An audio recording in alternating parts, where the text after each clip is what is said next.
Good morning, everyone. Thank you for waiting. We are now live. Welcome to the earnings release presentation for the second quarter of 2021 for the Hermes Pardini Group. All participants will be on listen-only mode during our live presentation. At the end of the presentation, we'll have a Q&A session. Questions must be made only through the chat, and please add your name when you ask a question so we know who it comes from. I will be reading the questions and our officers will answer them. Attendees won't be able to unmute themselves to ask questions aloud. Our slides for this earnings conference call will be available at www.hermespardini.com.br/ri in the Results Center section. Before proceeding, we would like to stress that any statements that may be made during this conference call regarding the company's business prospects, operating and financial projections, and goals are based on the beliefs and assumptions by the Board of Directors of the Hermes Pardini Institute, as well as on information currently available to the company. Forward-looking statements are not guarantees of performance. They involve risks, uncertainties, and assumptions as they refer to future events and therefore depend on circumstances that may or may not occur. General economic conditions, industry conditions, and other operating factors could affect the company's future results and could lead to results that differ significantly from the ones mentioned in such forward-looking statements. Today with us, we have Mr. Roberto Santoro, our CEO, Alessandro Ferreira, our Sales and Marketing VP, Camilo Delelli, CFO and IRO, Adriano Linhares, PSE Business Executive Officer, Guilherme Colares, COO, Fernando Ramos, our Lab-to-Lab Business Executive Officer, João Alvarenga, IT and Digital Executive Officer, and myself. Now I would like to turn the floor over to Dr. Roberto Santoro, our CEO. Roberto, you may proceed. Thank you, Carlos. Good morning. Good morning, ladies and gentlemen. We'll be sharing our results and we are really happy. Once again, we had historical results, extremely good. We had records not only for volume, but revenue, gross profit, EBITDA margin, net profit, ROI, number of clients in the lab-to-lab segment, etc.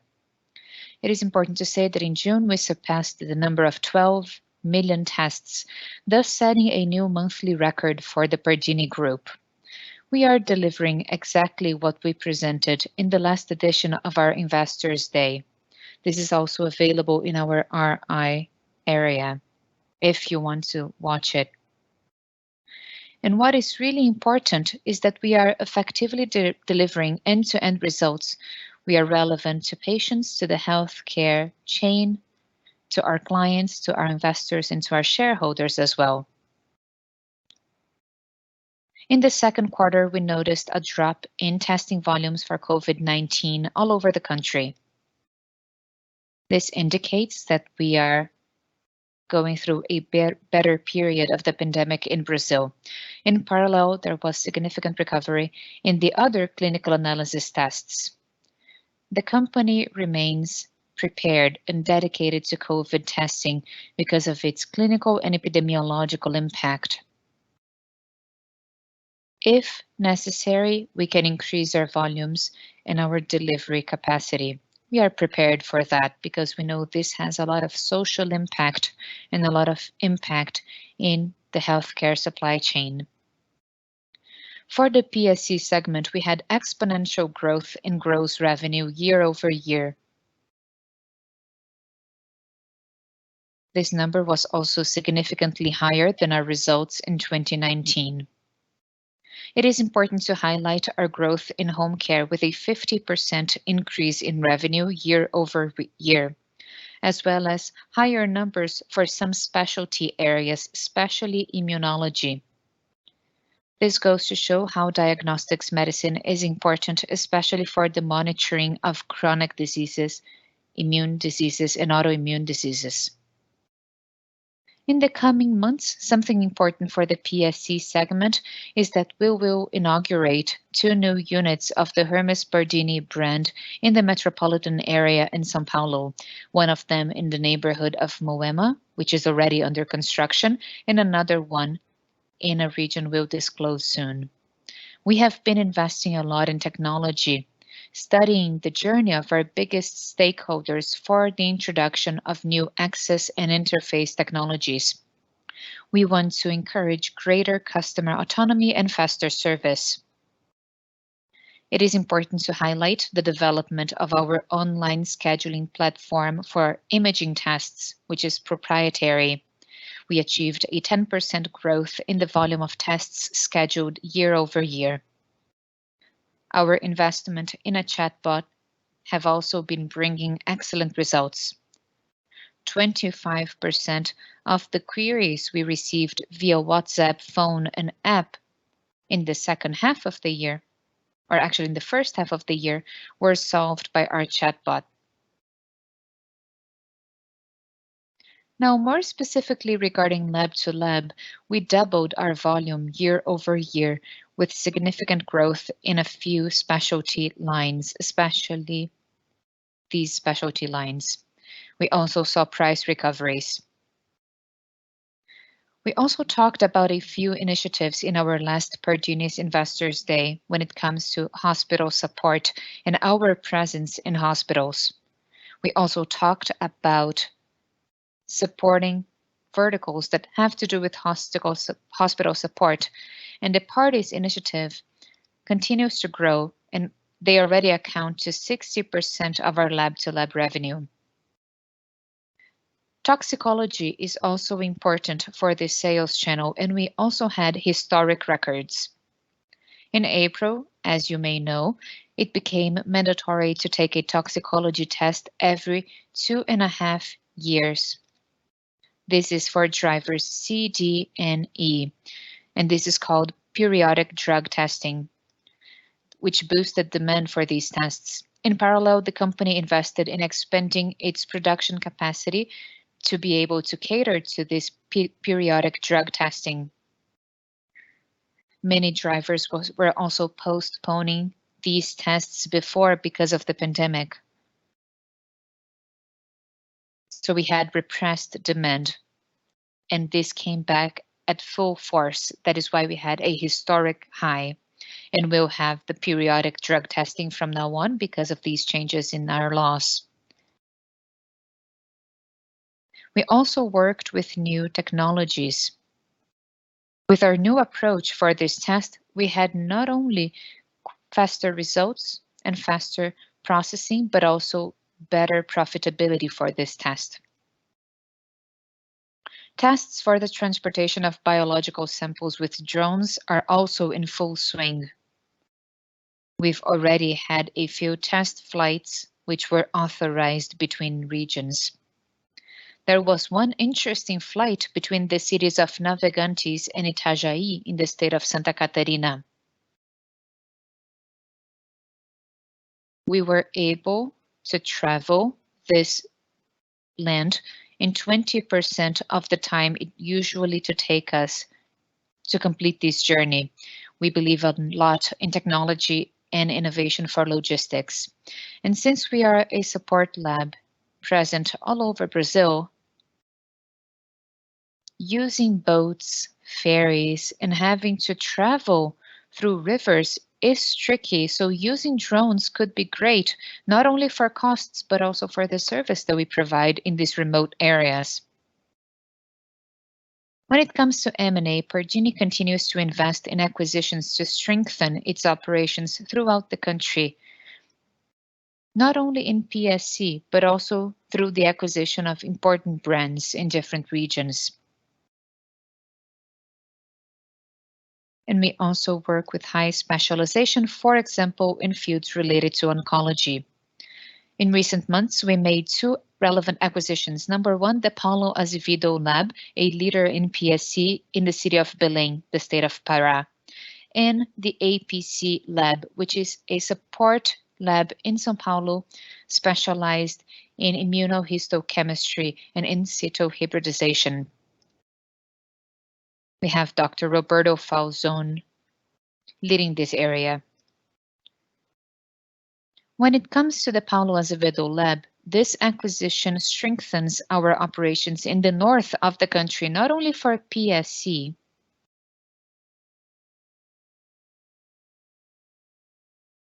But this is an extremely important area for lab to lab as well.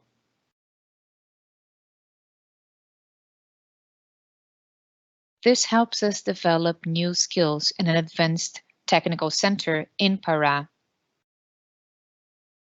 For APC, this is an acquisition we had this month. APC is based in São Paulo. With APC, we have more capability for research and development, especially for new tests and for specialized immunohistochemistry, which broadens our portfolio for oncology. The APC lab is a lab-to-lab lab, and it works with immunohistochemistry and in situ hybridization test panels with biopsies of surgical specimens with a broad diagnostic spectrum for oncology, which is really helpful for our services in Brazil. With this acquisition, we intend on expanding our offerings in specialized services in oncology for the whole country through hospitals, physicians, and the pharmaceutical industries working with new panels and molecules. And we can also help more than 6,000 lab-to-lab partners. With the acquisition of APC, we have another specialized technical center in São Paulo. Our goal is to become leaders in oncology diagnostics in Brazil. We have relationships with hospitals, we are active in oncogenetics, and with pathology and with immunohistochemistry. This goes to show that we can help oncology patients and these labs in this field. Now, in the future, more and more, we want to become more relevant in oncology throughout Brazil. Finally, I would like to stress that the Pardini Group remains strong in its strategy of strengthening diagnostic medicine, which is key for the entire healthcare supply chain in Brazil. As we have been saying, there is no primary healthcare without diagnosis. We need to think about its progress, its incremental innovation, its research and development. This is also related to avoiding costs with early diagnosis for certain pathologies. We want to be part of early diagnosis to avoid more complicated diseases in the future, which is a burden for healthcare. Finally, I want once again to thank all the employees of the Pardini Group throughout the country. I would also like to welcome our employees from APC and the Paulo Azevedo Lab who have just joined the Pardini Group. May us become even more relevant throughout the country, including for our portfolio of exams. Now I will hand it over to Mr. Camilo Delanis, our CFO, who will talk about our figures for this quarter. Thank you. Thank you, Roberto. Good morning, everyone. I would like to thank everyone for participating in our earnings conference call, and I hope that you're all in good health while we go through these difficult times in the pandemic. During this recovery time, our company reported in this quarter the best financial indicators and also the best performance in the history of the Pardini Group. It is very important to highlight that these indicators will serve as a basis for the future of our company. They are the foundation of it. We use them also to determine the boundaries and determination of the possible saturation and ability to grow in our capacity limits. Right now, the main highlights of the quarter were the excellent production performance of the enterprise projects. In the past 12 months, we have had a growing improvement as well as a constant improvement of the enterprise project, which has brought us a lot of competence in terms of productivity and also meeting the sales demands of our company. This is the result of the records we have achieved in the tests we have conducted. In this quarter, we have had 34 million tests and 12 million in the last month. In July, again, we repeated the same production level. We are constantly reducing our break-even point because of the current volumes we've had, with the consequent dilution of fixed costs, which has contributed positively to the increase of our gross margin. Another important highlight was the fact that we maintained a balance of our average sales tickets, especially in the lab-to-lab market. We've been able to recover part of the inflation loss, and we've been able to maintain the sales tickets at PLC. Another important point has to do with the contribution of COVID-19 tests that total almost 1 million tests. There was also this growth in toxicology tests now that the periodic drug testing has become mandatory and more frequently. These factors have mainly led to a very successful financial performance in the second quarter of 21.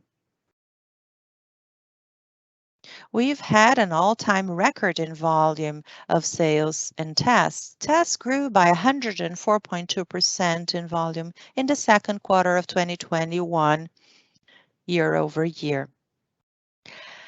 The volume processed in the second quarter totaled 34 million tests, and that was an all-time record for our company. We hope that this repeats in future quarters. In the lab-to-lab collection channel, in this quarter, we showed growth in volume, excluding COVID-19 tests, year over year. This is due mainly to the new businesses of hospital support and parties distributor company. Also because of an increase in toxicology tests, as is mentioned before, because of a change in legislation. And also the basis of comparison was weaker in the second half of 2020 due to the onset of pandemic, but we've compared that against the second quarter of 2019, we had significant growth. In the PSC collection channel, we grew in volume excluding COVID-19 tests in all sites. It is important to highlight that except for Rio de Janeiro, all the other sites have already presented growth in the clinical tests, excluding COVID-19, when compared to the pre-pandemic period. And part of this growth was also observed because of the acquisition of the Paulo Azevedo lab. Part of that was already consolidated.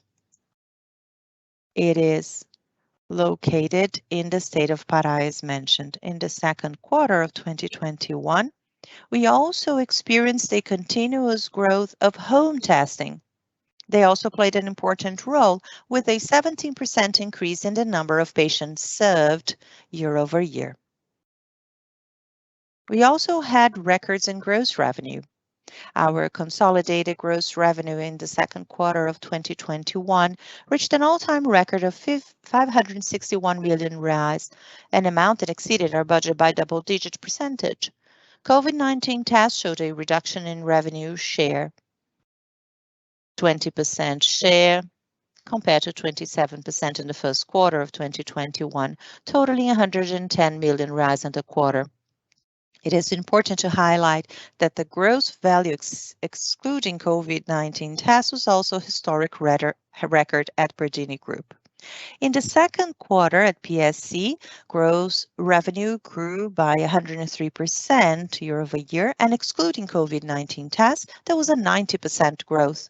When compared with the pre-pandemic period in the second quarter of 2019, there was a 36% increase in gross revenue, and excluding COVID-19 tests, growth was of 7%. In the second quarter of 2021 in lab-to-lab, gross revenue grew by 101% compared to the same period of last year. And excluding COVID-19 tests, the growth was of 130%.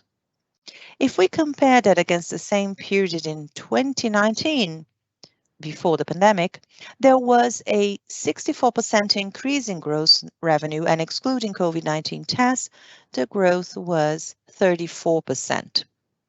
We see that the growth was extraordinary compared to 2019, even excluding COVID-19 tests.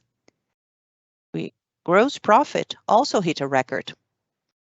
It had a growth of 239% in the second quarter of 2021, year over year.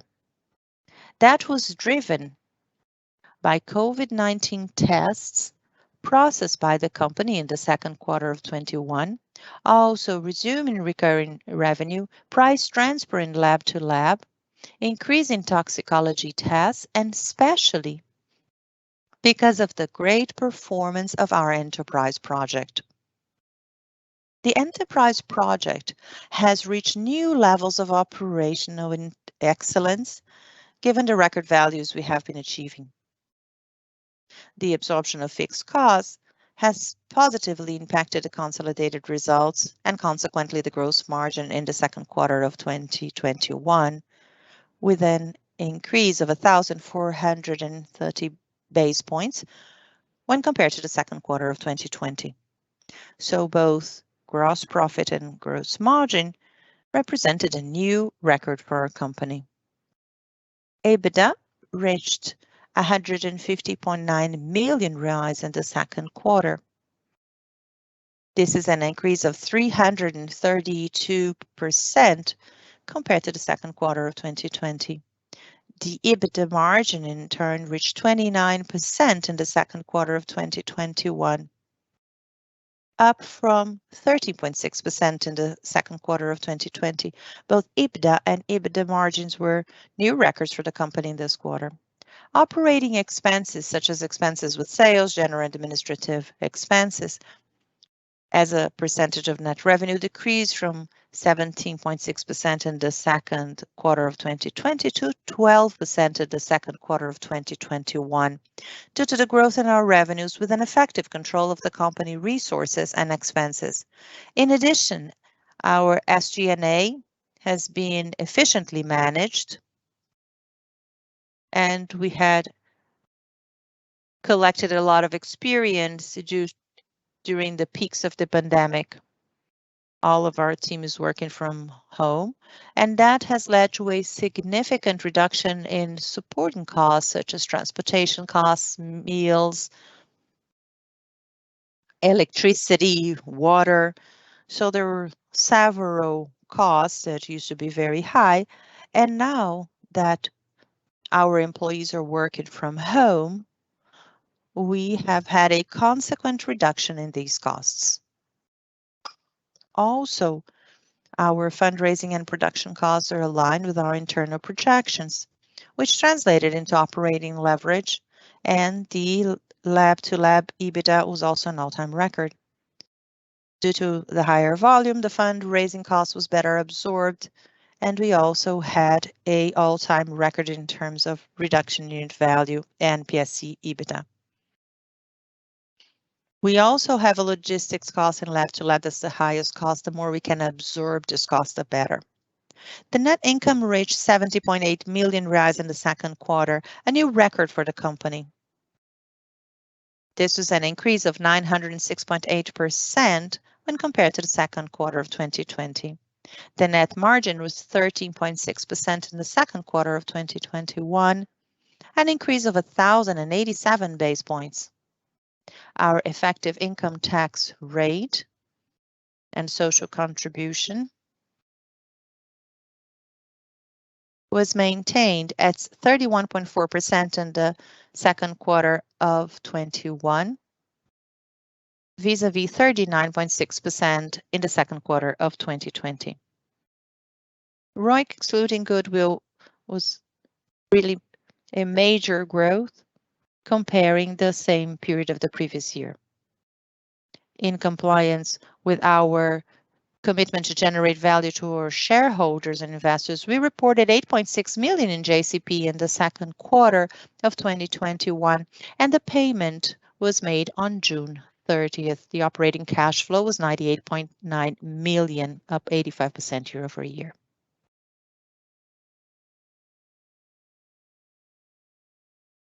Now, regarding our delinquency and disallowances, despite the record growth in volumes, our delinquency and disallowance rates account only for 0.4% of our net revenue. We maintain our focus on the future, taking care of people in our business. The good management of our working capital, especially our inventories and the low level of leverage, proves our ability for organic and inorganic expansion. We remain confident in the M&A processes, consolidating in the last month 2 acquisitions, as mentioned. First, of a part of the Paulo Azevedo Lab and ABC Lab. Once again, I would like to thank you for your attention, and now let's move to the Q&A session. Thank you very much. Thank you, Camilo. Let's start the Q&A. If you have a question, please write it in the chat. And please remember to add your name so we know who this question comes from. Let me start with our first question from Guilherme. He asks, with the strategic acquisitions in many different cities in Brazil, would it be a good idea to heavily invest in marketing with ads on TV and on the internet?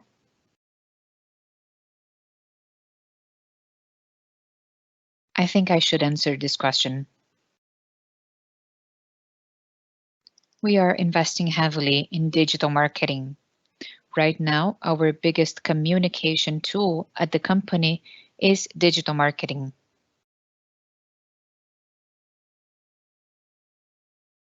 If you notice our branding in the last 6 to 8 months, we have changed our message, we have changed our style, we have changed our content. And this has led to a number of positive results, especially when it comes to our social media. Let me give you an example. We have social media channels for each of the brands we have acquired. So in the number of followers, in engagement, and in conversion in digital stores, we had 200, 300, or even 400% increases in performance for these social media channels. Our digital marketing team is also working really well with SEO and content production.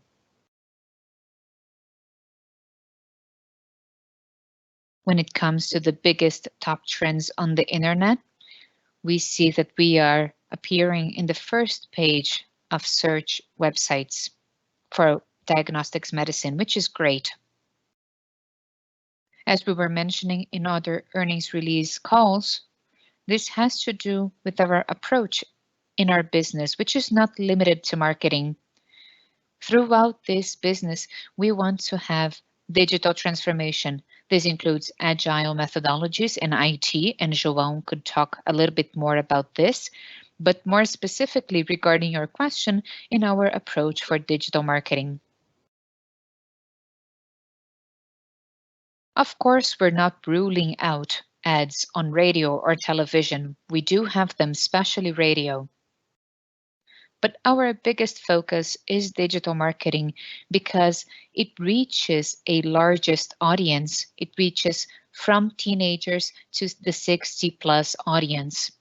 Every age range is now using digital channels. Last week, by the way, something interesting happened.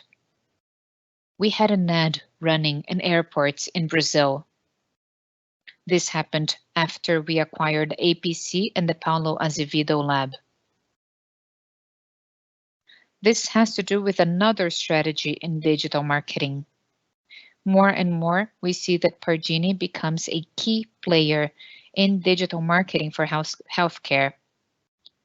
We have good content, vouched for by physicians and biochemistry specialists and biologists and researchers, and we see that our website is used as a reference for high quality information.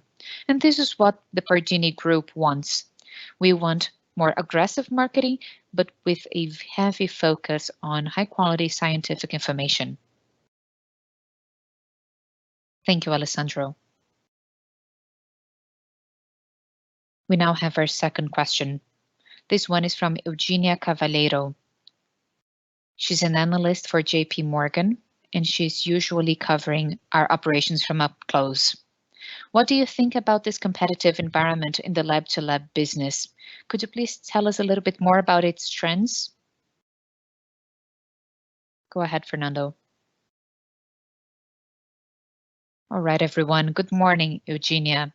First and foremost, thank you for giving me an opportunity to talk a little bit about the lab-to-lab model. First, let's talk about the competition. As you know, and as other analysts know, the lab-to-lab segment is really competitive. We have big players operating in this market, and they have been for a while. But for 1 or 2 years, we've seen a more rational approach from our competitor, especially when it comes to pricing initiatives. So we've been operating in a healthier market, which is still tough, but which is a lot healthier, let's put it this way. And one of the biggest perks of this model, which we mentioned in our release presentation, is that at the end of March, we were able to apply a readjustment or an adjustment in prices for the lab-to-lab segments. We hadn't updated our prices in a while because of the competition, but because of increasing inflation, we had to make a few adjustments, and we were really successful. As I said in our last release presentation, we do expect to have this kind of pricing adjustment being carried out every year, at least annually. And I think we could split this answer regarding trends into a few things. Number one, recurring business.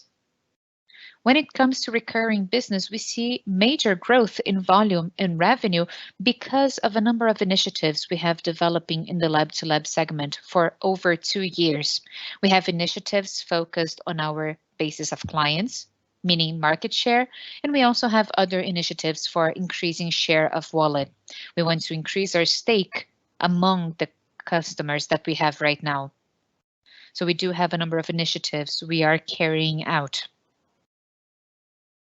What is also important to highlight, Eugenia, also regarding recurring business, is that for a few quarters, we have noticed a trend in the acceleration of the outsourcing of tests from clients throughout Brazil. We see that in our growing volume, the tests we had in the last months. And as Camilo said really well, in June or July, actually, we had another record for the tests we had for this company and for lab-to-lab. For a few families, we see growth in tests with different complexities, for example, immunohistochemistry and immune hormones. But we also have a lot of expectations for high complexity lines, for example, forensic toxicology. We saw a sample of the impact this could have on our results for the third quarter. Now, with the initiatives that the team has been carrying out, we do expect this to become more and more relevant.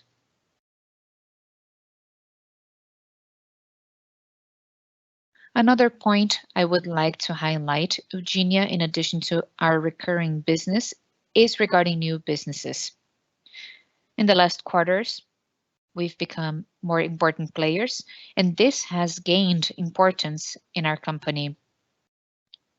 For example, think about the new business model with hospital support and with the Pardini distributor, which were lines created a few quarters ago.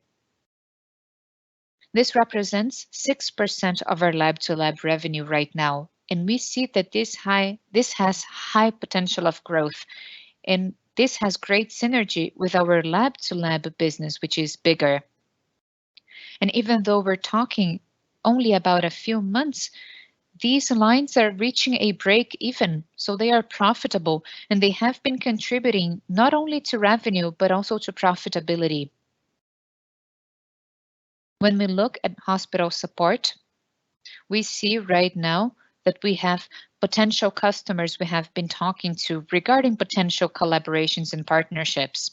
We do expect to disclose other collaborations and partnerships in the upcoming quarters. And for the Pardis distributor, we have been increasing our outreach for our customer base. Only 16% of our lab-to-lab customers have made purchases through the Pardis distributor, and many of them only made these purchases in the last 3 months. So we still have a lot of room for growth within the current customer base. We also have initiatives to increase the number of SKUs and improve customer experience. We have a relatively simple tool right now, which was created in a short amount of time because of the pandemic.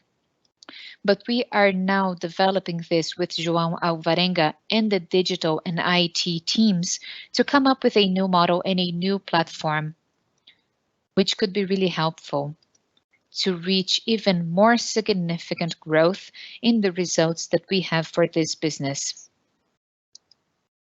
Speaking of digital and speaking of trends, for the upcoming quarters, we also have a lot of potential for the use of artificial intelligence. Right now, we have an AI tool that we use to try and identify early on customers that could become churn figures, customers that could try and stop using our services. We have a number of initiatives to try and avoid that. We also have a few more news that we'll be disclosing soon in the second half of the year regarding synergy and cross-selling. These initiatives could help us increase our average ticket per customer. These are just a few examples of the initiatives that could help us strengthen our company. These initiatives could help us have even better outreach throughout our country, but these are just a few examples. Thank you for your question.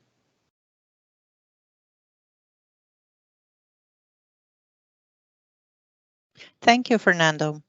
Next question from Guillermo Nunes with Condor. Good morning.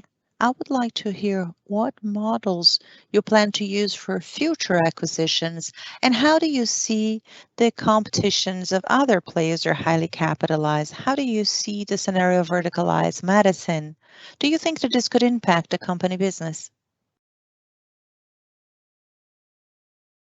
Well, regarding the acquisitions, of course, we have a very well-defined strategy. We are working on 2 lines of prospection based on R&D and portfolio involving the whole area of oncology, diagnostics, and genetics. Everything there is a relevant market for PSC. Those are the relevant brands for us. And of course, because of this major consolidation that is taking place with other players, there is obviously very high competition, some inflation in this market, but we are following our model. Our model is based on being able to achieve good performance and provide good return to our shareholders.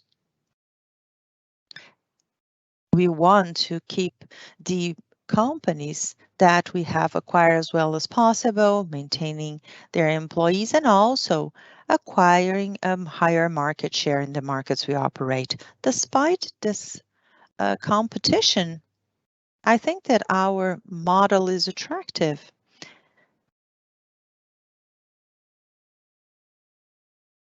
This is related to the way that we make our acquisitions and the way we enter new markets without changing our core business. We are constantly pursuing higher levels of quality. So in this ecosystem, these companies are part of that ecosystem. They're aligned to our business. We are concerned with the continuity of our business, with being aligned with the brand, and the Pardini Group is very representative for this market. Of course, it is not easy because the valuation levels sometimes are a little bit off, and sometimes it is not impossible to achieve the results we expect. What was the other question about? How do you see the scenario of verticalized medicine scenario? Do you believe that this could be a problem to the company? Well, verticalization has always existed. We should remember that many companies started vertically, like hospitals. The Pardini Group has always been a service provider to these companies. We have some partnerships with vertical companies, and of course, they are important in the market. We can add new lives, and sometimes you need a best cost benefit, a better best cost benefit ratio. And Pardini Group is preparing itself in terms of logistics and in its acquisitions of highly specialized business, in the investments it's made in the enterprise project, for example, to improve our scale. And we do have specific products for these verticals. The Pardini Group believes in its model. It is connected, whether it is to labs that have their own proprietary business in terms of clinical analysis, also hospitals and clinics. So we see opportunities for the Pardini Group to show its relevance, competitiveness, and its ability to be at several places, and also its ability to deliver. The enterprise project, together with logistics and infrastructure, makes a value proposition to these stakeholders, especially verticals. We are doing very well in this market. It's important to remember that we also serve some healthcare companies that are also verticals. So the ability to provide new tests, for example, is much higher than any other company. But it depends on the creation and introduction of new technologies in diagnostic medicine. And the same is true in other parts of the world. Diagnostic medicine is important, and it is even more relevant when connected to vertical business. All these players are important in the market.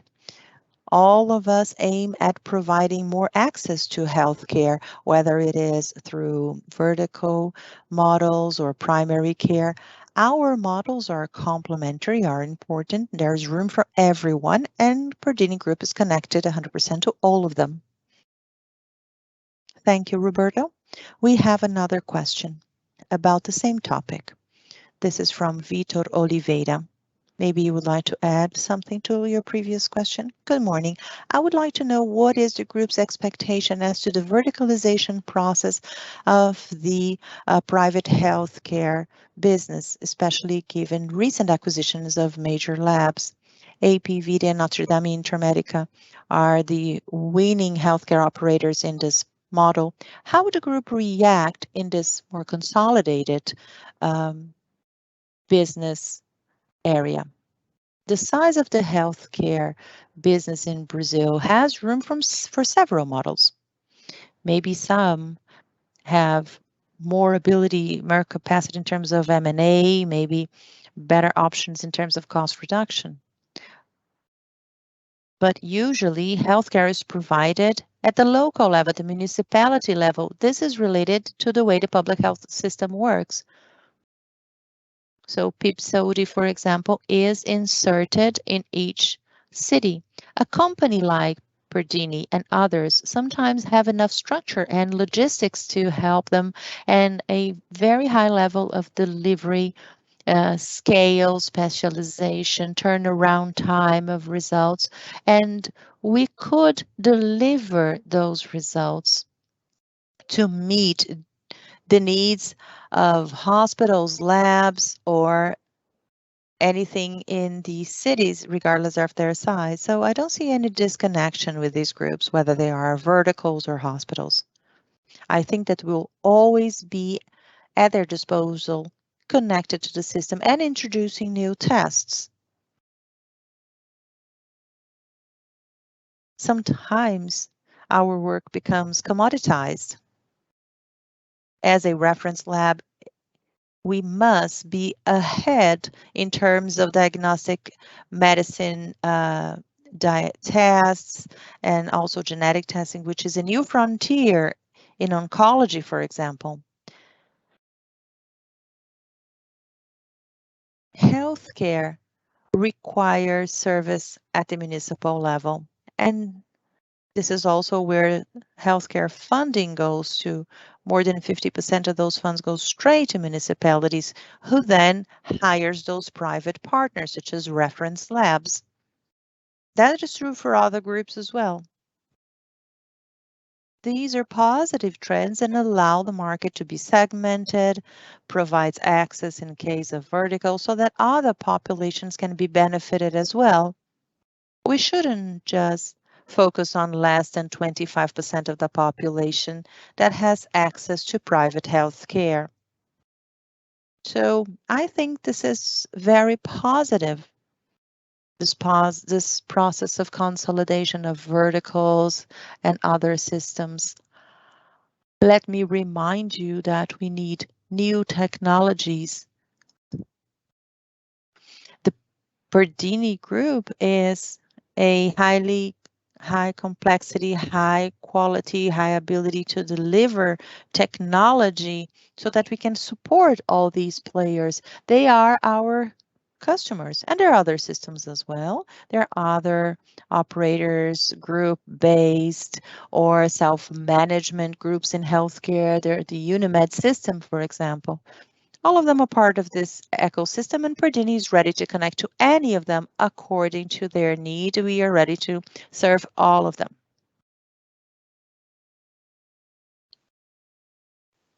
Thank you, Roberto. We have no further questions, so we may have your final remarks.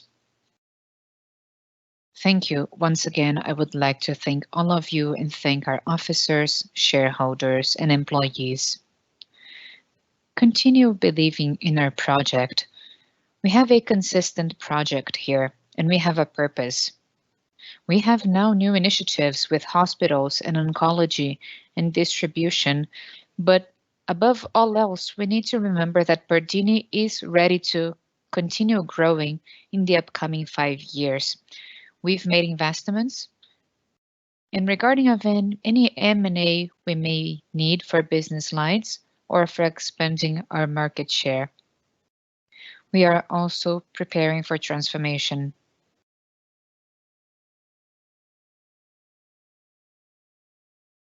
Finally, I would like to say that these different players, whether they are service providers, whether they come from medicine or healthcare verticals, all of these verticals are important in Brazil. We have private investments in Brazil, and they are important. We need it.